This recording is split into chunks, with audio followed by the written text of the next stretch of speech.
Hey VC, how you doing? It's Gordon at I Dig Vinyl here, and in this video I'm going to just get stuck into MGK Boston's amazing push for, is it a quadrillion subscribers. Really enjoyed seeing the videos that have been coming in for Mike, and I'm fully behind this push. I think Mike completely deserves to go fully stratospheric on that. I'm secretly tempted and excited about I think it's a gazillion. There's a voucher in there as well, so there's something there, obviously selfishly for me, but really this is all about MGK Boston's push, and I really want to support that. I love his channel. It's always dead fun. I like seeing what he's getting up to on a Friday, etc. So happy to get involved. So let's get stuck into these questions here and see where it takes us. Right, so first of all, show an album owned by your spouse, significant other that you don't like.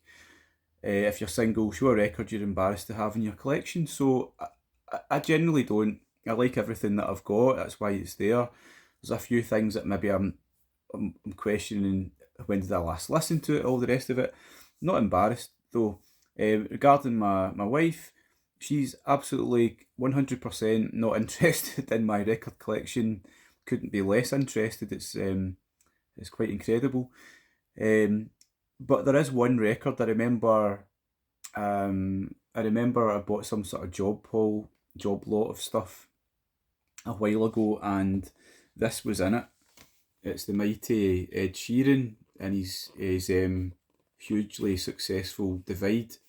And I remember my wife saying, "Why don't you just hang on to that one? That one's not bad." So I did. I held on to it.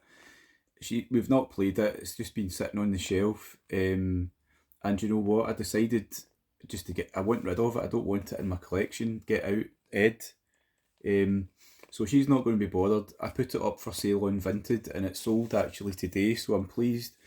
It's a goner. You can see it's actually damaged inside. I don't know why, it was kind of stuck together. So I reduced it for a vastly reduced price. It's away. It's garbage, and I want it gone. But she won't be bothered at all. So that was an easy one. Get lost, Ed. Whoom. Right. Oh, where are we now? Straight into a favourite snack. Brilliant. So, not a big massive snack kind of person. I don't know why. There's lots of snacks in the house. The children are snacking often, and I kind of let them get on with it. But I picked this bad boy out. I don't know. This is a tasty snack. It really is. It's the classic knick-knack. It's nice and spicy. It's kind of setting you up quite clearly there. It is nice. It is spicy. It's in a dinky kind of packet. So I'm going to have a couple because I'm peckish, and MGK Boston talks about reviewing it. So I'm just going to have a wee shot at that. What I like about the knick-knack, I think it's quite an unusual kind of potato-based snack, in the sense that you get this knobbly effect, and I'm kind of curious about that. It says here it's tasty and unusually knobbly, and actually intensely tasty, and I think that's because of the knobbliness of it. So if I just demonstrate, I don't know the science behind it, but you can see that you've got your niceness and your spiciness here, and it kind of it sort of lingers around the knobbles in a way that you're not going to get from most standard sort of crisps, or whatever type of potato based thing that you would normally get. So I think that's what makes the knick-knack different. There's wee pockets of knobble where there's extra spice, and it makes for an interesting taste. It's also quite crunchy, which I enjoy. And look at that. There's a surprise in every packet. I like that sort of sense of surprise in terms of what is that. It's nice, it's spicy, and that actually quite intense. That wee one there was very intense. Wow. So that's a good snack, is the knick-knack. Right, moving on. Wear a cool shirt, and explain why you think it's a cool shirt. So I've just put myself into this bit of gear for this video. Let me just show you the back. Check that. It's a silky number. one of a kind in my wardrobe. I think it's quite cool, but I certainly don't get to wear it very often because wherever I've taken it in the past, I've been laughed at and mocked actually by the people I've been with, which has kind of put me off it. But I feel safe in the VC. I think Mike would probably quite like it. It's something I picked up. I think it was in Spain or Lanzarote, Spanish island, and the little shop had a sale. You could imagine this was on sale, and I picked it up, and I liked the feel of it. It's silky. I don't have much silky gear, and I thought I quite like the kind of blend of colours, and I took it home to Scotland. Wore it to a work night out a couple of years ago. Was a figure of fun, but I still think they were jealous. But anyway, I like it. I think it's cool. But yeah, I'm going to probably just keep wearing it in the living room of my house and not outside. So, next, describe both a positive as well as a negative concert experience. So, got thinking about that. There's quite a lot could probably talk about. But for example, let's go positive. One of my favourite concert experiences was way back when I was 17, figured it out, 1993, myself and a bunch of friends, including Jack from the Vinyl Voyage. We took our own voyage through to Edinburgh, so cross country, central belt of Scotland, to see the Velvet Underground. They played at Edinburgh Playhouse in 1993. Part of their kind of comeback tour at the time. We were massive Velvets fans. And I think what made it a great concert for me certainly was being 17, was very much into sort of contemporary music and getting to go and see some gigs around and about. But these guys represented something different. They were from a different generation, something that we'd all kind of become quite obsessed with. And they were, even back then, this was a kind of, we've got to go and see these guys. It was great. It was the kind of original main lineup. I'm holding Loaded, but it was really touring the kind of first couple of albums. But John Cale was very much, he wasn't in this one, but he was very much involved. They played some songs from Loaded as well, as far as I remember. The memories are more to do with the great experience rather than particular music and stuff like that, but it was brilliant to go and see them. An amazing concert. On the other hand, a couple of negative ones. One was Kasabian. Went to see Kasabian in somewhere in Glasgow, and minutes after they started to perform, someone up in a balcony threw a bottle and it hit the guitarist. I think it hit him right on the head. Gig over. The gig was was gone straight away. You kind of question why. Someone's actually paid money to come in to throw a bottle at the stage. That was gone. That was a disappointment. Bigger one than that, I think, was it's Bruce Springsteen's 2009 Hampden Park in the summertime. I wasn't a massive Bruce Springsteen fan back then, but I think I probably could get into Bruce, so I'm going to go and check it out. Very expensive ticket at the time, and I really didn't enjoy the experience at all. It's a rubbish stadium for a concert. It's a football stadium. It's not designed for these types of things at all. Rubbish view. Seats a long way away from Bruce. It was ages to get a beer or anything like that, and it was boring. I think he played for almost 3 hours, and I realised I'm not a Bruce Springsteen fan after all. I like some of the songs, but I didn't recognise loads of them, and it just kind of went on and on and on. So much so that he played so many encores that I missed my last train to get me to Central Station in Glasgow. So I had to get a taxi all the way back down to my hometown, which was really expensive, over and above the fact that I didn't enjoy the concert. So that is my most disappointing one, I would say. Next question. I'm going to have a snack.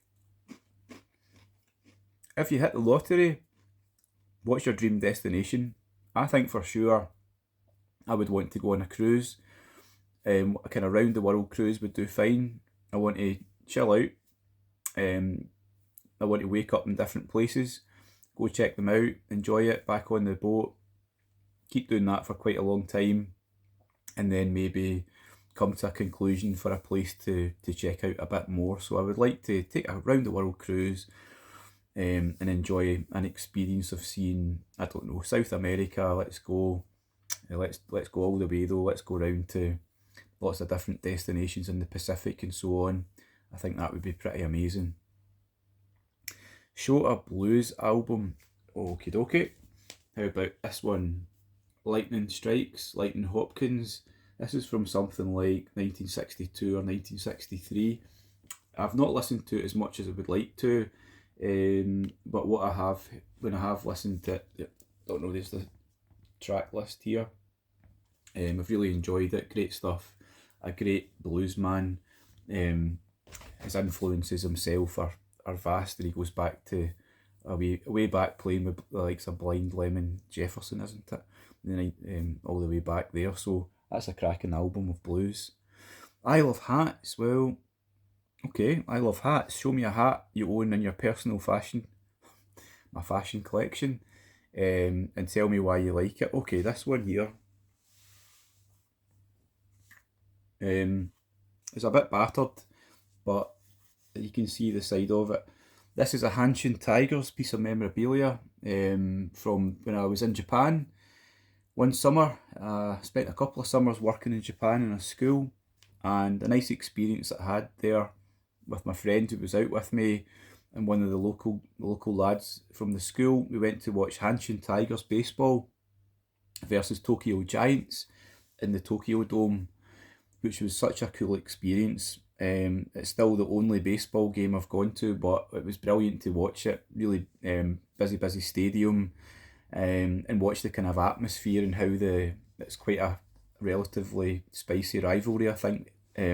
But like the Knickknacks, it's a nice and spicy rivalry. The rival fans would take turns to sing their song. The other guys would be very respectfully being quiet. Then it's their turn, working in unison. So we supported the Hanshin Tigers. They were the kind of outsiders from out of town, because the guy from the school, he was a fan of theirs. And it was great fun, great experience, and it's just a memory of cool times in an amazing space. So that's my Hanshin Tigers baseball cap, which is getting a bit done now. But it's a good one. What now? Oh, Supermodel. Show a record by a male and female artist you consider to be a supermodel. So I don't have an awful lot that I think really fits that criteria. So I'm going to head into soul and sort of funk terrain, where there's plenty of cool dudes. I'll just show you these. Here we have the 3 Degrees, looking awesome in this kind of funky gear, and I think they all look model-tastic.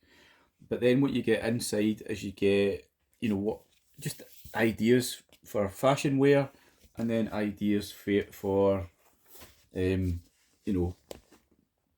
different types of fashion. So they do look model-tastic there, don't they? That's the 3 Degrees. And then representing the boys, I brought in the Brothers Johnson. Look at this, lads. This could be straight out of some kind of catalogue modelling lights. And that's an interesting way there to model lights, as I'm sure you'll agree. And I think the stance and the way it's been modelled is a brilliant model pose. The gear is great. And yes, this is what to wear if you want to light up the night, isn't it? So go Brothers Johnson. Make It Stop. Show a song you don't need to hear again. Well, for sure it's on this album here. One of my favourite albums, and it could have been a contender. An album that I've listened to more than most, I would say, for sure. But there's a song in here that I've just had enough of. And I think of all the times I skipped it on CD and stuff like that. It's not so easy on vinyl. And of course, it's A Man Needs a Maid. It's one of those songs, what on earth is that? It goes on and on. It's a bit of a dirge. It doesn't fit the rest of the album, in my opinion. Take it out, it all becomes better. I definitely don't want to hear that again. Neil Young, what were you thinking of? Show an album with an excellent duet. And so for here, I've gone for my most recent album. It's a beautiful, beautiful song from the Alan Sparhawk with Trampled by Turtles album of last year. And it's really, really, it's a glorious duet between Alan Sparhawk and his daughter, Hollis May. She sings on the song Not Broken. And clearly what's going on here is Alan Sparhawk's still channeling his grief, the death of his wife. So when I listened to it for the first time and Hollis started to sing, I actually thought they've used Mimi Parker, maybe vocals that they had in the can from something else. She sounds very much like her, very, very striking, very, very powerful. So it really gets you in the gut, that one. So that is a great duet, and it's between father and daughter, Alan and his daughter there. And this is a really great album from last year. Oh, whoa. Okay, I tried to whiz through that, but still taking a wee bit of time. Hope you enjoyed that. But most importantly, let's get behind MGK's push to the quadrillion, quintillion. Let's go, take it to the stratosphere. You know what to do. Like and subscribe to that amazing guy. Take it easy. See you later. Bye bye.